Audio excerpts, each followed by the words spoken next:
Yeah, welcome to another Unapologetic on WOBU 95.9 FM.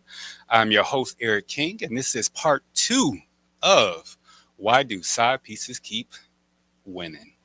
And just so that you know, today we are going to talk about the cost of divorce. So, not just the legal fees or who gets the house, but we're going to talk about the balance sheet. We're going to talk about retirement. We're going to talk about how divorce affects the equity or the long-term equity of our communities and how we, as a society continue to allow ourselves to be bamboozled, hoodwinked, and led astray by most of the stuff that we are seeing on social media. So last week, as you know, we talked about during our Wellness Wednesday, we talked about the very first level of all this, and that level was Mars versus Venus on Earth, and how most of what we're talking about on social media is not our community's battle. It's not how we did it. It's not how it was done. And it's not how we should have been ancestrally socialized for relationships. So today is part two on why do side pieces keep winning? And we're looking at today the cost of divorce. So here's some truth. So divorce cuts wealth deeply. So later in life, we have this thing called gray divorce. So both women and men see wealth fall about 50%, while women starts dropping, or their income start dropping at least 45%. And so when we're looking at this idea of divorce, we want to look at the cost. We want to look at what it costs our community in separating, when the point of marriage at times is wealth building and wealth acquisition. And so if we're not building wealth as a couple, then what's the point of being together? So the other thing is the retirement trap. Many couples don't properly divide, their 401k or their pensions in between their household. And so what happens is, as we're going through this idea of divorce, or as we're moving forward through divorce, our economic and our monies are being divided in a way that is definitely not helpful. So in Ohio, current divorce rates are roughly 2.4 per 1,000. We talked about that last week. So these financial stakes, or these financial issues as it relates with disconnecting from the person that you have chosen to be with, is vast. So let's look at it from a bigger picture. The average wedding nowadays is $35,000. And the average length of time that those individuals are married are roughly is less than 10 years. So you are investing $35,000 in one day, and you're staying together less than that amount of time in order to build wealth. So what happens within that 10 years? One, you begin to grow apart, you begin to mature. And so the person that you were that first day is never the person that you should be that second day in being married. And so what we're finding, definitely as a marriage counselor, is that individuals don't understand who they are married to. So last week we talked about my four archetypes. We talked about the legacy my four archetypes of women. We talked about the first archetype that I've recognized is the legacy. That second one is the soulmate. That third one is the wise mother. And that fourth one is the whore. And so there's a lot of times when we are putting individuals in certain categories that they don't necessarily fit. Just because that woman give you the ooh-wee, or just because that man give you the ooh-wee, don't necessarily mean that man is a great partner or that woman is a great partner for you. And so what we're finding is that when we go and marry or connect or be connected to someone, we are separating. And in that separation, we're looking at how that separation affects the wealth of our community. So, and then there's the racial gap. So let's be honest. We're constantly talking about how far behind we are. And when we are looking at the divorce rate, we're right up there with our counterparts, which means that if we are already behind on the economic, chart, then we're falling even further behind by disconnecting from an individual, one, that you put in a place that most likely didn't need to be there, and two, that you most likely have already started to build wealth with. So, as you know, on this show, we talk about wealth and we talk about it in all ways. Freedom is the literal definition for me of wealth. Your freedom to live, your freedom to be who you want to be, and your freedom to love who you want to love is how wealth is gained, in my opinion. And we're not just talking about money. We're talking about emotional wealth, spiritual wealth, physical wealth. You know, in order to have your body, your vessel, and allow that vessel to last for a period of time, you must invest in your physiological self. You must also invest in who you choose to pick. A person that picks a partner, and a good partner is one of the greatest investments that you can make.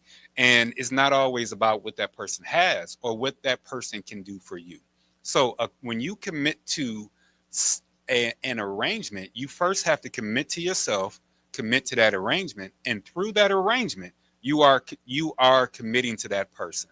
And so when you're committing to that person, please ensure that you are paying attention to the financial ramifications and the amount of finances you cannot disseminate if that goes down. So, like I said, $35,000 is the average wedding cost.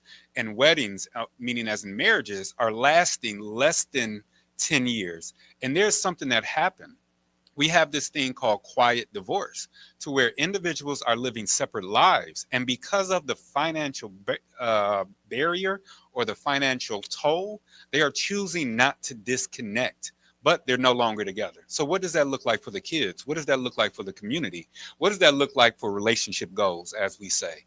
And so we're going to break that down today. And today is the cost of divorce. So I grew up in a single parent household. We've already talked about that. After my parents got divorced, I remember learning the emotional math that is connected to finances. So after my mom and dad got divorced, we moved in with my step grandmother. Then we moved into an apartment. Then we moved into a house. And so I remember at the age, and we probably moved into that house at probably about the age of 13 to 14. And I remember during this time, we were living what's called house poor. I'm not putting my business out there. I'm just being real. We were living what's called house poor. We lived house poor in the apartment. We lived house poor in the home that we have in Bedford. What house poor is, we have the house, but we don't have the furniture in it, which means the warmth that we had or that could have had within that family was predicated on literal stuff. And let's be real, you do need stuff to be comfortable. You don't need expensive stuff, but you definitely need stuff. So I understood at a very early age the financial math that comes with unity. And when you look at unity or uniting or coming together, you're always greatest when you are building and connecting with someone that you are of the same yoke, as they say in church. So today we got coming back is attorney Ann Vaughn. Ann has been here. Her last show was last year. I think it was around this time, to be perfectly honest. And she talked about divorce, and she talked about family court, and she also made a very important statement. Pay attention to who you connect with, because in the end, when she has to step in as the lawyer, she is going to ask you, where are all of the documents that state from the financial responsibility to the social responsibility? Meaning, not only do you need your finances in order, you also need to understand how are you going to socialize those little kids that you created within this union. So we got a lot. And like I said, we got Ann that's going to join us, and we got people online, and we got all this other good stuff. But I don't know about y'all, but I was awakened last night by the storm. And shout out to my therapist, Tiffany Monroe Heard. She's my therapist, and I was there this morning. And she walked in. I walked in, and she was like, "You all right?" I was like, "Why?" She said, "You look tired," and I definitely was tired. And she laughed about it, because she meant it in a positive way. I definitely was tired because of all that nonsense that we heard last night. But today we're gonna go ahead and shake off a little bit of what's going on and shake off the rain from last night, shake off everything that we got going on, and we're gonna bring in our midday mix. So what I want you to do is just take a little time, stand up, allow that uh, allow the music to hit you. I'm going back to my college days to where I was the stepmaster of Phi Beta Sigma Fraternity Incorporated at Iota Beta, which is located at University of Akron. When we were the shiz, as they say. Actually, no one says that. I just decided to say that. But in any case, we gonna go ahead and take it back, and I want you to sit back, dance, turn your radio up, and let's get this midday mix. Welcome back, Unapologetic on WOVU 95.9 FM. Big shout outs to Ray. I ain't seen Ray since my first stint on WOVU way back in the day. So I really appreciate Ray. And Ray is always looking out for the people. He is one of the most, least for me, I'm not sure. And like I said, anytime I give someone kudos, I'm giving them kudos based off of our interactions. And I've yet to hear anything negative about Ray. So big shout outs to Ray and all that he does and all that he always is doing. I guess that's the proper way of saying. So for that Texas flood, so WOVU is always doing something, and so without further ado, I want to bring in the one, the only, Ann Vaughn. Now, let me give her a proper. Ann is a family lawyer. She is also on my board of advisors. She takes, and this is unpaid, so she takes the free time to come out and tell me what I'm doing right and what I need to be doing better. So I give her a big shout out. She's also located in Independence, right across the street from so she's located at 5,000, what is it, 5,000 Rockside Road in the Liberty Plaza, right across the street. And she is dabbling or choosing to dabble in some of the things that are going on right now with immigration. I don't know if we're going to get a chance to talk about that. I do, because I do believe that it also impacts our community. But without further ado, I would like to bring in my friend, my companion, and just an all around great spirit, Ann. Ann, how you doing, Ann? I'm fine. Thank you for that kind introduction. I Yeah, appreciate yeah. it. You know how we do it here. All right, Ann. You heard the topic. So this is our part two. Part two of why do side pieces keep winning? And in my opinion, side pieces keep winning for one one reason alone is because the human existence is constantly putting people in positions where they do not belong because they are unhealed. And so really what I'm looking at is this idea of unhealing. So last week we started with Mars versus Venus on Earth, and we had my co-host Sade and I talk about this concept of relationships, also this concept that in the way that in what we're seeing on social media isn't actually reality. And so now we're going to talk about the cost of making a bad choice or making a choice based off of totally romantic emotion right in that moment. So Anne, tell us a little bit about yourself, and also let's start off with your idea of the cost of divorce. So, of course, when you hear the words cost of a divorce, the first thing you think about is the financial cost. Hmm.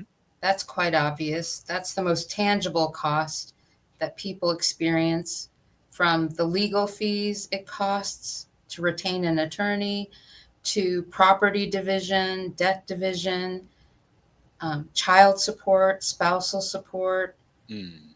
division of other assets such as retirement. Hmm. Hmm. So those are all the costs. Okay.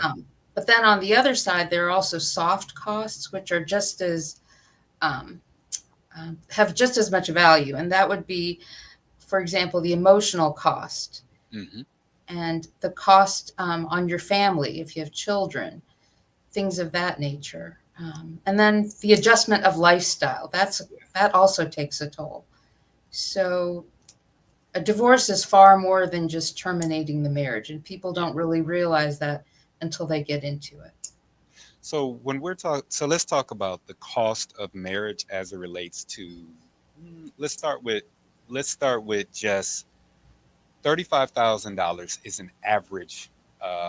Right about now is an average wedding. If you know this, what is the average cost as of dollars and cents on the divorce. Now, if you don't know that, that's fine. But if you had a ballpark, if we're looking at this idea of divorce and the cost of divorce from a financial standpoint, what's the cost of it? So clients ask me that all the time. What is this going to cost me? And the answer is always, it depends. It depends on whether there are children involved. It depends on whether there's a custody battle that's also part of the divorce. It depends on whether there are any agreements Mm-hmm. about that are involved in a termination of marriage, or whether everyone is fighting everything out. Okay. So, and then it depends on whether the case settles or whether it goes to trial. Okay. So it could be as very inexpensive and quick, or it could be dragged out for as long as the Supreme Court allows a divorce with children to extend. Mm. So when we're talking about cost and we're talking about money, what we find out is wealth drops after a while. So let's say someone been together for at least 20 years. And within that 20 years, they've allowed themselves to amass amount of money. And let's say that amount of money is little shy, let's say little shy of $1 million. And, gainfully employed, two people gainfully employed, have the stereotypical family, two, you know, 400, $500,000 house, got all these things going on. What we're finding is once a person decides to get divorced, 5 years before that, that's when the wealth or the wealth acquisition began to fall apart. Are you also noticing that when you go to support your clients in a divorce, you recognize that they got hidden assets somewhere that they're attempting to, take, for themselves, while, possibly that's maybe one of the reasons why they're getting a divorce, because their finances were not correct. So in divorces across the board, and I can only speak for Ohio because Yeah. that's where I'm licensed, there is supposed to be um, a full disclosure of assets and liabilities. And if one side fails to disclose assets and liabilities, then it falls on the other side to try and figure that out. That there may be tracing issues. Where did money go? Where did assets go? Were they diverted elsewhere? So Right. that's one aspect. Hmm. And then if it's found out that down the road that there were hidden assets that weren't taken into consideration during divorce proceedings, Hmm. the case can be reopened Okay. to address that hidden asset, which Okay. wasn't fully disclosed. Okay. So there is recourse, but it's not foolproof, and it does require diligence um, for the spouses. You can't stick your head in the sand and then expect everything to work out equitably, equally, or fairly if you don't keep tabs on what's going on in your own marriage. Okay. So this idea that the money that we have, what we have as a whole, as it relates to who we are as a couple, let's look at it based off of the children. When you go and you set up something for your clients, and you go through and you set up whatever it is that you call it, or whatever it is that you set up for your clients, how much of that are you thinking about generational wealth? So like I said, been together a couple decades, have a couple kids, and maybe the parents had been focused on generational wealth and put some money aside. How do you protect the kids during this divorce from a financial standpoint? So hopefully the parents can act in their children's best interest in making decisions Hmm. about um, how to care for the children long term when the parties have separated and are living separate and apart as divorced parents rather than a married couple. Okay. That's not always the case. And so sometimes, if parents cannot get along and cannot make those decisions for the best interest of their children, then it's incumbent upon the separate parent to make those decisions on their own. And, hopefully people are smart enough to get a financial advisor to really take stock of what assets they have post divorce and make the best decisions going forward. Okay. In most cases, home ownership is the number one way for wealth, acquisition. A couple, as I said, decides to buy a home and they go through that process of you know acquiring a home and going through that thing, going through all that, what type of shakeup financially is who gets the home? Like what? How much of a carrot, so to speak, is that for whomever has initiated the divorce? So sometimes people think that the person who initiates the divorce has an upper hand. That's Mhm. not really the case. Okay. Regarding a home, regardless of whose name the home is in, if it was acquired during the course of marriage, whether it's financed in one of the spouse's names but not both, it's still considered marital property. Hmm. So, in a termination of marriage, that home is, of course, marital property. Right. That home, if we're using the example of a 20-year marriage, most likely has equity. That equity is marital property. Okay. If one party wants to retain the home, then they have to buy out the other spouse's share of equity.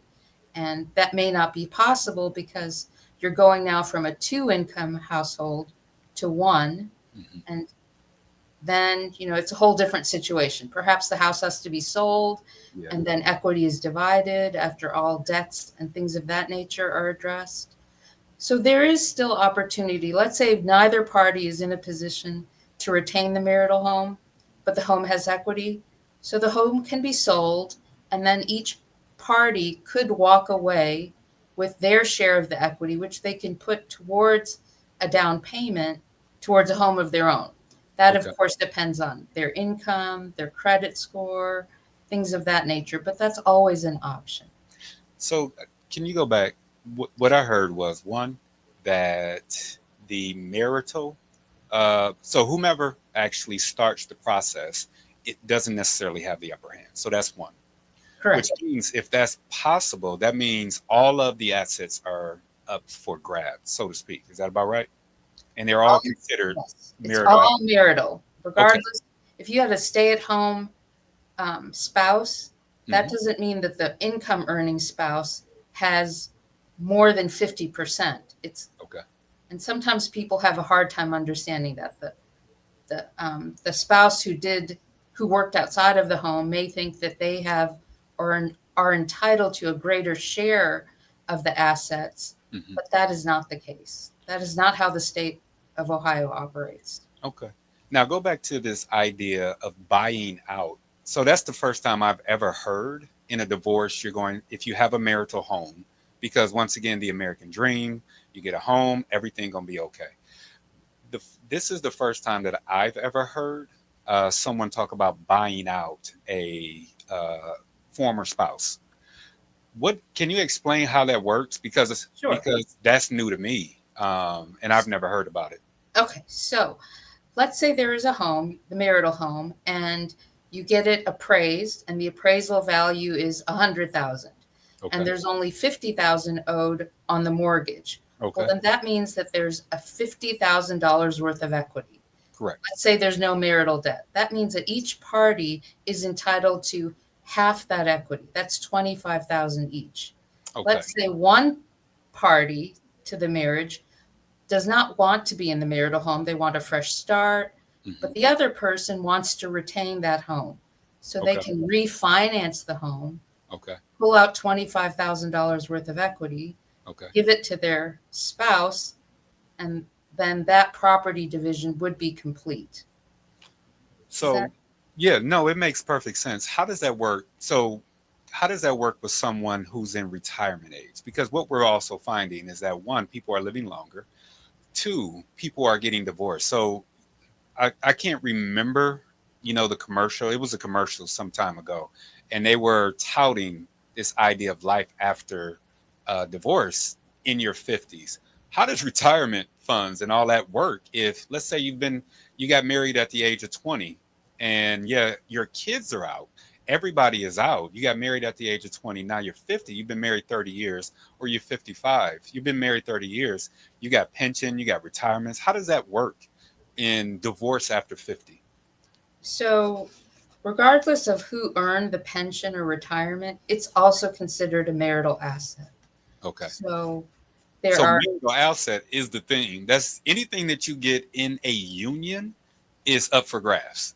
correct, because when two people get married, they are no longer two individual people, they become one. Correct. And they are, by being married, you're conferred certain benefits. For Hmm. example, filing taxes. Right. So that's one of the things. But when you divorce and terminate the marriage, Hmm. let's say that there's one party was a teacher, so Okay. they would have public retirement, state teachers retirement system (STRS), and if the other spouse was a stay-at-home spouse, well, the stay-at-home gets half of the teacher spouse's retirement. Got. And Oh, how it's drawn depends on the terms of the retirement. so wait, hold on. What I want you to do is come closer to your mic. That way we can hear you. Because Where's my so mic? what I heard was it's cheaper to keep her. So that was one. Or him. Or him. It's cheaper to Cheaper keep to him. keep him. Yeah. So what I hear is marital. When you say I do, you go get that license and all that other good stuff. You stand up. You are one entity. You are one corporation. That's how I like to see it. You are one corporation bringing in assets together, and when you decide to separate, it really is really up for grabs. Let's talk about this idea of no fault and how does that work in Ohio. So you said that if an individual, no matter who the individual is, starts the process of the divorce, is there a such thing as fault? Like, does that work in the courts? I know in some areas we have at fault, and it looks a little bit different. So in Ohio, do we have no fault or whatever it's called? So in Ohio, there's uncontested, meaning that Okay. neither side is the one who's suing for divorce against their other spouse. That spouse is not contesting the divorce. That means that they're able to come to an agreement and they're able to terminate the marriage Okay. without fighting about different aspects. There are grounds for divorce. Grounds can be incompatibility, gross neglect of duty, Hmm. habitual drunkenness, living Hmm. separate and apart for a year, extreme cruelty. Those are all grounds. Hmm. You have to allege grounds for divorce. And then there's adultery. That's another grounds for So divorce. we're going to get to that part because that's the part that in my profession, I I get the opportunity to see couples that are going through some type of strife. And most of what I see are couples that are struggling with infidelity. And so, unfortunately, if they come to see me, I don't deal with infidelity. If you want to be together, that's where I am. But if you're trying to figure out whether or not you want to be together, I'm not the best counselor for you. But I'm also not, jaded in a level or in a way that I believe all marriages are, infidelity. When you see or in your profession, how do you view or how is it viewed in your profession, infidelity or one partner or even both partners sometimes as a way to spite, stepping out, and breaking the quote unquote marital covenant? So, on a personal level, if one person engages in adultery or infidelity, Hmm. um, there is a difference to my mind of a one time occurrence, a mistake versus a serial adulterer, Gotcha. someone who just cannot stay faithful within the bounds of marriage. Okay. So, a one time thing might be able to be reconciled. Hmm. I try to encourage clients based on the facts, is there a chance of reconciliation? And if there is, I do encourage clients to seek marital counseling. I've referred clients to you, Eric, if you'll recall. Yes. So I do think that when people make a commitment to marry, this isn't just like, I don't know, starting a new job that you can just quit. I think they should make an effort Hmm. to reconcile. I think they should seek couples counseling. However, couples counseling is very hard. It's not so simple. It forces people to take a good hard look at themselves and answer uncomfortable questions. And Right. so counseling may not be for everyone. They may not be able to overcome the problems that brought them to contemplation of a termination of marriage. And if that is the case, it might be because there have irreconcilable differences. The So, adultery cannot be overcome, for example. so I've heard that term a lot. Irreconcilable differences. What does that mean in regular terms? What does that mean in legal terms? And what is it, and how do you decipher that in regular terms? So if they're reconcilable differences, the parties are able to come together and get over whatever was going on in their marriage. However, if they are not able to get past whatever the problem was, whether it's adultery, Mhm. habitual drunkenness, extreme cruelty, any list of things, Yeah. then those differences are irreconcilable. They cannot be overcome. And so termination of marriage is the only other option. Well, there's also legal separation, but not a Right. lot of people pursue that. When the legal separation is you're still married, but you're choosing to do what? What is that? What is that? What is the legal separation? So a legal separation means that the parties go through all the steps of termination of marriage. However, at the end of the case, they are still legally married. That means they cannot remarry. Hmm. That means that they cannot write the other party out of their will. They're still married. Okay. People pursue legal separation for a few reasons. One is their religion prohibits Right. divorce, Hmm. or um, if there is a chance of reconciliation, you might legally separate. Hmm. Or sometimes, if one party has a pre existing health condition and they need the health insurance of the other spouse. However, health insurance companies are not too thrilled about legal separation for the purpose of maintaining health insurance. So So it, that's but not a that falls under money. So a lot of this, and a lot of the overarching, what I'm noticing is no one likes to talk about money in the beginning of their relationship. So when I go through premarital, when I first started, I would do premarital counseling, and it was very difficult for people to talk about money because in their eyes, if I talk about money, one, this person may not marry me, so that was one, and two, when the idea of we're never going to get divorced entered into their brain. You have told me many a times that you wanted to come on this show and tell men to do what? What did you want to tell men? Do you remember? So if men are going to marry, Hmm. well, I think when you and I talked, it was about unmarried men, Right, unmarried men, men. men who choose to have children Hmm. with an unmarried woman, you know, Right. born out of wedlock. So that's separate. But if man or woman are contemplating marriage, I really think that premarital counseling is a good idea. Hmm. Having discussions about how they're going to manage their money, Hmm.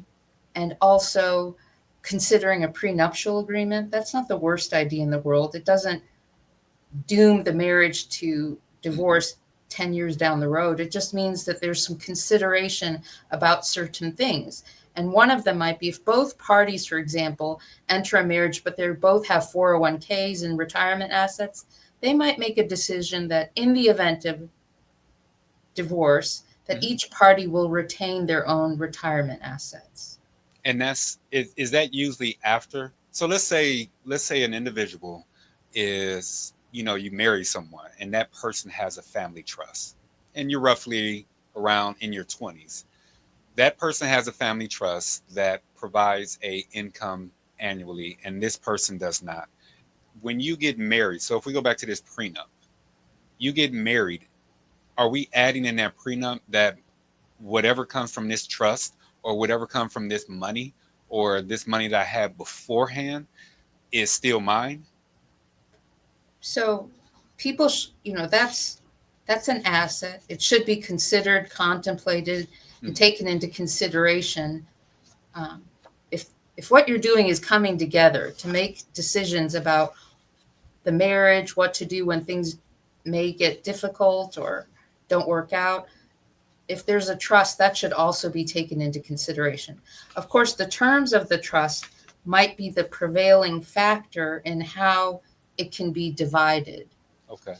in the event of termination of marriage. All right. This also depends on if there's a trust and one spouse is drawing from it and they commingle assets, then you enter into a gray area where it may not necessarily be a separate asset like an inheritance, Hmm.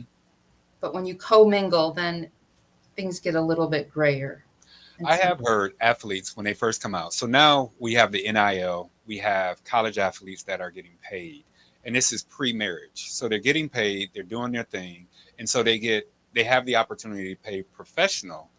And prior to them actually, signing their contract, they create a business for themselves and put their money inside of their LLC. Now, not a lot of athletes know to do this, but have you heard of this happening to where individuals that have money and they come into money prior to being married, put that money in sort of a business structure, and they're utilizing their business structure to manage the money that they earn, so to speak, in that moment. I've heard it more with athletes. Have you heard of this? no, but I can imagine, I kind of understand what you're talking about. That would be considered separate property. Okay. If you So, purchase a house before marriage, if you put your earnings from being an athlete into a separate financial vehicle and you don't commingle upon marriage, it could still be maintained as separate property. It okay. really depends on what you do with your money once you marry. And if there's an athlete, he should really get a prenuptial. I mean, come on,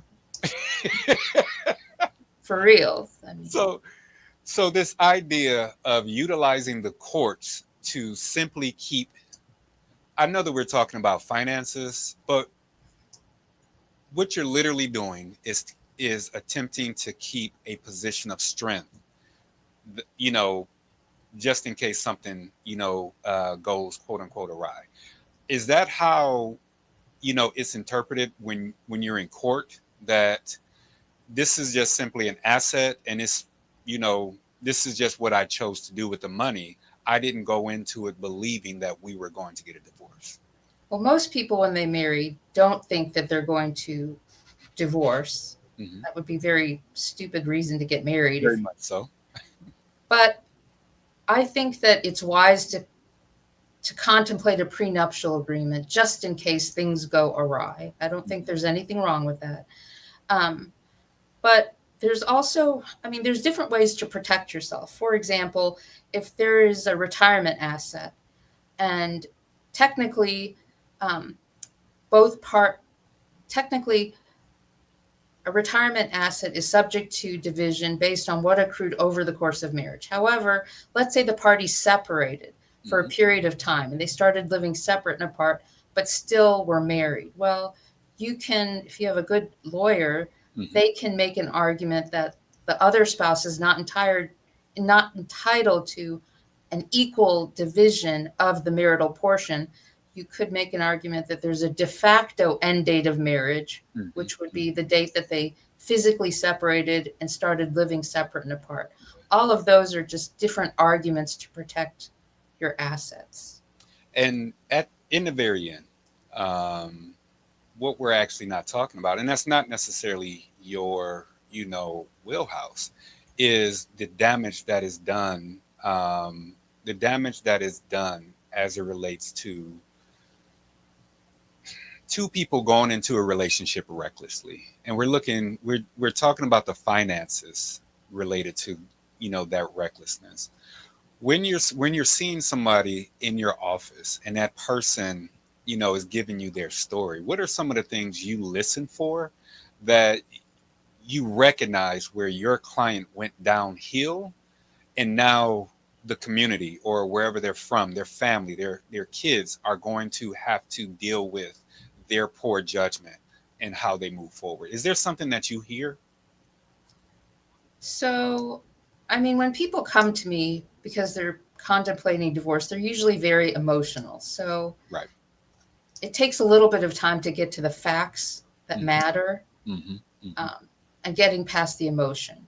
Right. And of course, if there are children involved, then there's a whole different aspect about custody, parenting rights, parenting time. So Hmm. that adds a level of an emotional overtone that Right. has to be addressed first. Usually, the courts here in Ohio like to address children's issues first Hmm. to get that out of the way before really looking into division of assets and liabilities. Okay. And then, as far as the children, I mean, that's a real tough one. Yeah. Hopeful. I mean, I personally think that if two people make a commitment to marry, then they make a decision to terminate the marriage, they're both entitled to equal parenting rights Okay. because this is a child born of the marriage. Unless the other parent is just woefully negligent and incapable of co parenting, I think that all parenting should start with shared parenting, Yeah. co parenting Yeah. as an outcome of a divorce. Because we haven't even talked about this idea of child support. So child support has been a issue, and it has primarily been an issue for men because of the way that child support is set up. In I thought that child support was supposed to be a subtraction of amount of money that is supposed to be used for the child's day-to-day life. What I'm also hearing in that dollar, let's say that, I got $1, the mom got $1, and we got one child. And so it's, whatever it is, let's say 50 cents of each of those dollars are supposed to go to that child to where that child has $1 and the parents obviously has 50 cents of that. What I'm also hearing is that quite a bit of that money or that dollar is also going towards the state and funding the state. And so when we're talking about child support, it's not necessarily for the child, it's for the one, the arrangement of the child support, and two, it seems like for the custodial parent's lifestyle. And I know that's a lot, but this is the vibe, and this is what I've been hearing as it relates to what child support actually is. What is child support, and why is it so contentious and seeming one-sided? So it seems one sided because the obligor, the one who has to pay support, isn't happy with it. What is So that they're word? Wait, what is that? obligor, the one who is obligated to pay support, Okay, you or just the can't throw out obligee, stuff the like one that. who receives. Attorneys talk like that. Those are the words I use. So All in right. any event, child support, there's a misunderstanding and misconception about what Mhm. child support is for. It is not literally for, in this example, we'll just use mother because that's usually the one who receives support. Mhm. It's not for the mother to literally take that child support and buy clothes and shoes. It is to support the child, Gotcha. paying rent, putting gas in the car to drive the child around because she may have the child the majority of the time, Mhm. putting food on the table, keeping the lights on. That is what child support is intended for, but it can also be used for specifically for the child. So Um, are we? Oh, go ahead. I'm sorry, because it so looked like you locked up just a little bit. Go ahead. that's one thing.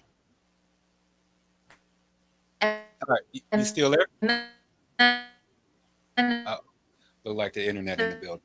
as So far as what's you due to still the state, okay? Uh the huh. child support and for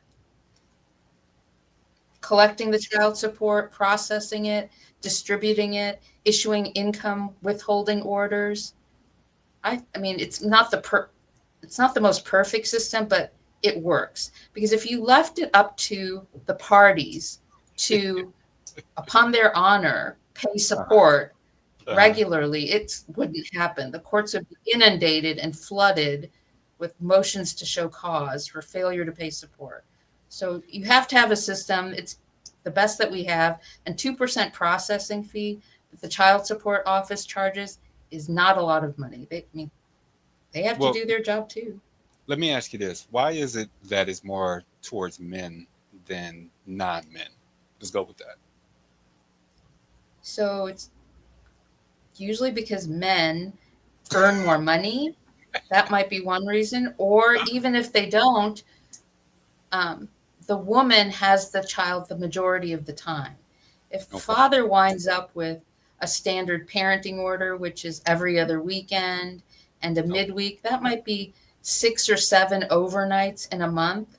mhm. That means that the mother is obligated to feed, house, provide electricity, whatever else, Mhm. for the child, maybe 3 weeks out of each month. That's, and I don't know, I mean, children eat a lot of food, They especially do. boys. Come on now. Don't quit being so harsh on us. All right. Not. So, I have sympathy for fathers. I mean, I know what they go through. I know it's hard to understand and contemplate, why do I have to pay child support? I'll pay for whatever my child needs. That's great, but that's not enough. And another way to look at child support is that if one person in the marriage makes 60,000 and the other person makes 30,000 and then they right. separate, then that person earning 60,000 has $30,000 more Mhm. to support that child Right. than the parent making 30,000. So child support attempts to equalize that income distribution in a fair and equitable manner. I got a solution. What's that? As a person who's gone through child support and didn't have any issues, I saw what child support can do to a person. Yeah, growing up and all that other good stuff. I don't need to get into.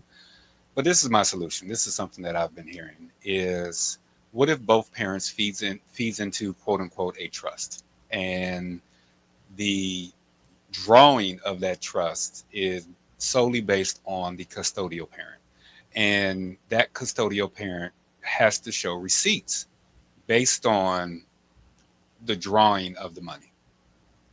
So that Well, would work if there's a high level of cooperation and communication okay. post divorce. But most people who are divorcing Hmm. are not like that. It takes a little bit of time to get to a Right. space where they can cooperate and communicate effectively Hmm. in their child's best interest. But people are funny with money. You know, the moment someone didn't contribute what they were supposed to when they got paid, then everything's out the window and you're back to court. So I don't, I just don't see on a practical level that that would work. That would drive up business for me, probably So, drive me bananas, but but I, wait. So what I hear is people gonna people. That's what I heard. People gonna people, and although we have so many different ways to account for this thing called child support, divorce, property, all this other stuff, people gonna people, and despite how you got into the marriage, when you leave that marriage, all of that foo-foo stuff that you may have had is all out the door. That's people, because people gonna people. What do you think? absolutely. I mean, there's a huge change in lifestyle when people divorce. You go from a two-income household, ideally, Right. to a one-income household, or if one person in the marriage did not work, then they suddenly have to figure out what are they going to do. They may not be entitled to spousal support. The child support alone may not be is probably not going to be enough to, cover all the expenses in living alone. Right. So it's a huge adjustment. And of course, I can see it's a diminishment of wealth, but that's the price you pay for entering into a marriage and not being able to sustain it. I mean, what else can you do? Yeah, I mean, there is a price for love. I just think this is my takeaway, and give me three takeaways. There is a price for love. And I believe that when you go into this idea of marriage with some misconceptions that are both socialized as well as internal, you have to understand you're going to eventually pay the piper for your ignorance. And the cost of your poor decisions, it cascades. It starts off with the two people that got married. If you have kids, it's going down that way. And those kids are always connected to a community.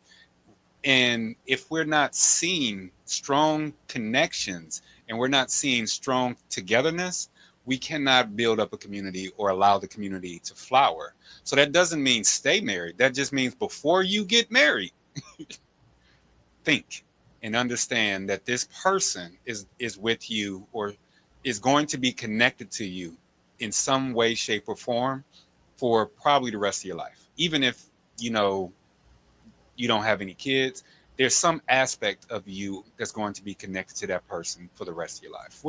So give me your takeaways. That's what I got, and I could be jaded, although I'm going on 20 years. So I think people who can maintain a marriage of Uh, long duration should get some sort of recognition or award by the state of Ohio, because it is not an easy feat. it's not. But it's not. But I think it's worth it. I think Yeah. that staying in a marriage, making it work, is much, much harder than divorcing. As painful as a divorce is, it is really the easier way out than trying to go through counseling, making it work, figuring it out, even if it's a platonic relationship, learning how to communicate. I think there's value in making that happen and making that work. Takeaways would be, I really think that people should have open and honest dialogue about uncomfortable subjects such as money, such as making agreements that before we consider divorce, we try couples counseling.